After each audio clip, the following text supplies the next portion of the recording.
Yo, what up, Street Dogs? Alright, so like my niece Amelia says, don't be scared. Or like I say, don't be scared. Alright, so thoughts on being scared. So it's kind of weird. I feel like society trains us to think that it's some sort of our moral duty to be scared. In that, like, somehow if you're not scared, there's something wrong with you, and therefore you should feel bad for not being scared. It's actually really weird. Like, for example, kids, right? Like, they climb trees and shit. And parents are always like, be careful, you're gonna be hurt yourself, da, da, da, da. And like, the whole lives are saying that, rather than, I think it's smarter to, you know, stand close to your kid, you know, be ready if they fall out of the tree that you catch them. But it's useful to let kids, there's a saying that, like, panthema mathemata or something like that. The notion is guide your learning through pain. And so, you know, like, I was even thinking when I was a kid, all the times that, like, you know I'm like going down like the hill, like super steep, in like my bike or rollerblades or something, and I got like all scratched up and, you know, like, you know, almost down to the bone kind of level, and, you know, I'm like a kid, right? But still, like, I'm glad that I didn't have a soccer mom because, you know, she's always working and stuff. So it actually ended up being a benefit, because as a consequence, I learned how to not be scared of almost anything. And even now, like, I'm not really scared of much. I mean, obviously I still am scared of some stuff, but compared to, you know, other people I know, I'm a lot more brazen, confident, and not fearful. And the reason why I think it's good to not be scared is that, for the most part, there's nothing really good that comes out of fear. I mean, unless it comes directly to survival. Yo, check out this view.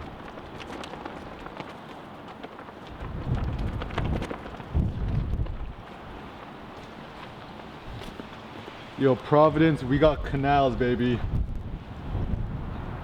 I've said this in the last video, but I think Providence is the best city in America, maybe the world. All right. And the good thing is, now that it's a ghost town, I could just I'm Legend vlog it. All right, anyways, so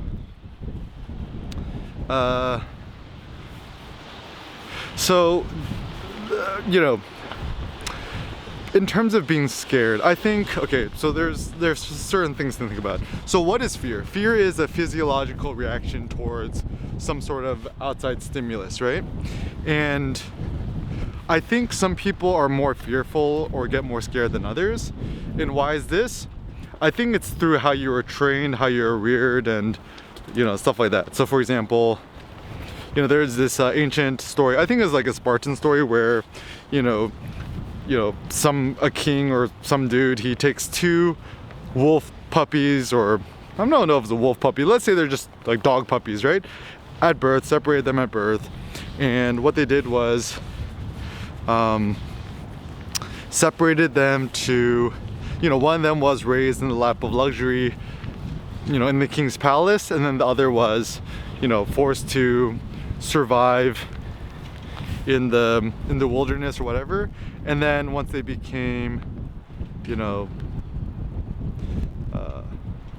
once they became all grown, then, you know, they kind of pitted them against each other, and guess who was the more fierce warrior? Obviously the one that was in the wild. So as a consequence, you know, it really doesn't matter our genetics, our makeup, our race, our ethnicity, whatever. I think it really comes down to the culture, it comes down to your parents, it comes down to who raised you and stuff like that. And some of us were bred with more fear than others. And so I was just kind of lucky, is that the reason I didn't have that much fear is that, you know, my mom taught me not to be afraid of people and stuff like that. And also because I had a hard knock life, and I survived and I continue to exist, that actually made me stronger. It cured me, it made me harder, it tempered me, and so forth. And so as a consequence, I'm not that fearful. And some other things that I personally do on a daily basis is that, like, you know, I try not to be afraid of weather. So even right now, I mean, it's raining a little bit, it's not even that cold, but ain't nobody on the streets. I'm like, fuck yeah, I want to go on a walk, I want to do a few vlogs, you know, just put on my raincoat. And actually, my friend Matthias from Stockholm told me the sweetest saying there's no such thing as bad weather, only bad clothing. And I love this notion because, yeah, like, we humans should not be afraid of the world. Like, humans are waterproof, so like, why are we afraid of the rain and stuff like that? And you know, as long as you have a good raincoat, you know, shout out to my brother Khan, who actually served in the military, and then this is actually his, like, you know, his real military jacket is actually quite good. And so yeah, I feel like as long as you got a good raincoat, a good Gore-Tex jacket, and some good Gore-Tex boots, use good, right? So don't be afraid of the weather. That's one thing. Another way that I've been able to make myself stronger and more resilient is doing cold training. So I haven't intentionally taken a warm shower in the last 6 years or so. And so the nice thing with cold training, and you even search Wim Hof, the Iceman dude, cold makes us stronger, and anything which helps stimulate our immune system is generally good for us. So the irony is when parents are like, oh, you know, stay indoors, it's too cold outside, that actually might be making our kids weaker, kind of similarly speaking to allergens and pathogens and stuff like that. You know, when we were kids, you used to play on the farm or play in the dirt or play in the park, but now that we're indoors all day and we haven't been introduced to these pathogens, we actually develop more asthma, more allergies as adults than we were if you just kind of exposed it. So that's actually why the irony is that, like, banning peanuts from kids' schools might be a bad idea, because if you're not introduced to peanuts at an early age, you're probably going to develop an allergy to it as an adult, or at least an intolerance or whatever. And so it seems that the physiological training of fear is an important one. Other things like you do intermittent fasting, it's such a basic one.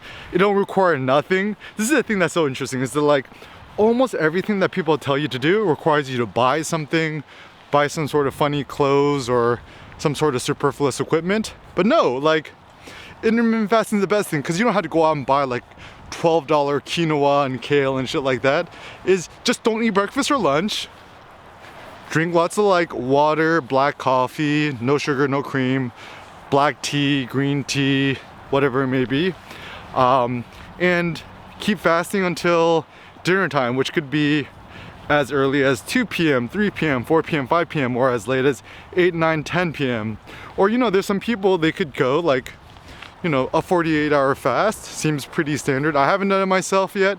Sometimes I do it when I'm on a long international flight to prevent jet lag. But besides that, you know, humans were a lot stronger and more resilient we are. I mean, consider, right? Like, Jesus fasted for 40 days in the desert. A lot of people have fasted for 40 days.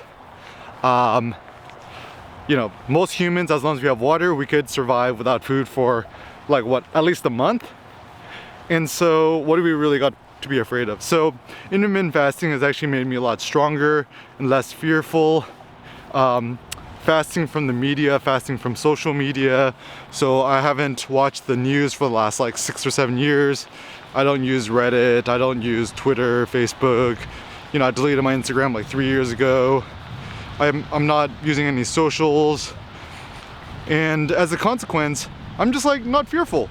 Like, my days are pretty zen, and actually ever since this COVID thing's been happening, I actually feel more calm and more zen, because, you know, there's fewer people on the streets, and I feel like I could be alone with my own thoughts and share these thoughts with you. But anyways, so, you know, in terms of fear, like, obviously I'm not telling you you should do this or that, and I'm not telling you to be me, but what I'm just trying to do is encourage you to be less fearful, because, you know, I remember what I felt like when I was in fear, and it sucks. And, you know, obviously these solutions aren't going to help you, but they might. And just realize that, you know, some other things that could be useful: study Stoic philosophy, study Marcus Aurelius, Seneca, Epictetus, a lot of the OGs, also the original cynic, Diogenes, the guy who slept in the barrel. And once you learn how to conquer your fear of pain, fear of death, you got nothing to fear.